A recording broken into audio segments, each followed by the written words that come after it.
Fl-ewwel 11-il xahar tas-sena l-Awtorità tad-Djar se tkun għenet bi kważi 7 miljun euro f'sussidji lil 2141 persuna li jgħixu fid-djar bil-kirjiet ta' qabel l-1995. F'konferenza tal-aħbarijiet dwar l-emendi fil-liġi tal-kirjiet l-antiki, il-kap eżekuttiv tal-Awtorità tad-Djar, Matthew Zarafa, qal li l-Awtorità hija sodisfatta li qed tajn 2141 persuna tibqa' tgħix fir-residenza li ilha għal tant żmien tgħix fiha mingħajr ma esperjenzat żieda finanzjarja li tkun ikbar milli tiflaħ. Spjega li minn madwar 400 familja fl-2022 illum l-Awtorità qed tissussidja l-kera ta' 1500 familja. Matthew Zarafa spjega li 90% tal-beneficjarji għandhom iktar minn 60 sena għal ukoll li qed tingħata għajnuna legali bl-aħlas għall-inkwilini tal-kirjiet ta' qabel l-1995. Li huma profili fetajiet kbar, ħafna minnhom li kienu miżżewġin jew nkella romol u din l-għajnuna qed tlaħħaq ammonti sewwa li l-ebda familja ma toħroġ prattikament iktar minn 25% midħul tagħhom.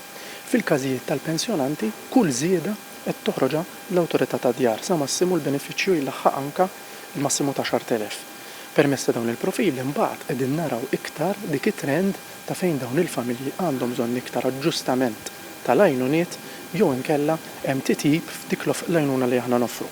Il-Ministru għall-Akkomodazzjoni Soċjali u Affordabbli Rodrik Galdes qal li bl-emendi fil-liġi tal-kera ta' qabel l-1995 il-Gvern indirizza sfidi reali qal li din il-liġi tħares id-drittijiet tas-sidien b'aġġustament fil-prezz tal-kera u qal li bekk tħares ukoll id-drittijiet tal-inkwilini. Il-Gvern kien ċar fir-riforma soċjali, l-akbar riforma soċjali li qatt saret snin li kienet imħabbra madwar 3 snin ilu, fejn illum qed naraw investiment għax hekk insejħulu ta' 7 miljun euro fis-sena bilan li dawn in-nies li ħafna minnhom huma anzjani jibqgħu jgħixu fil-kirja protetta tagħhom. Illum il-liġi li konna minnha madwar 3 snin ilu ġiet ikkontestata wkoll anke quddiem il-qrati tal-ġustizzja u anke dawk Ewropej u nstab il-bilanċ meħtieġ anke l-fatt li qed nikkalkulaw il-valur ta' madwar 2% fuq il-prezz tal-proprjetà li għandna fis-suq. Il-Ministru Galdes kompla jgħid li l-Gvern qed iħallas il-kera li kellhom dawk l-anzjani u dawk li jgħixu bil-benefiċċji soċjali biex jibqgħu jgħixu f'dawk id-djar bil-kera ta' qabel l-1995.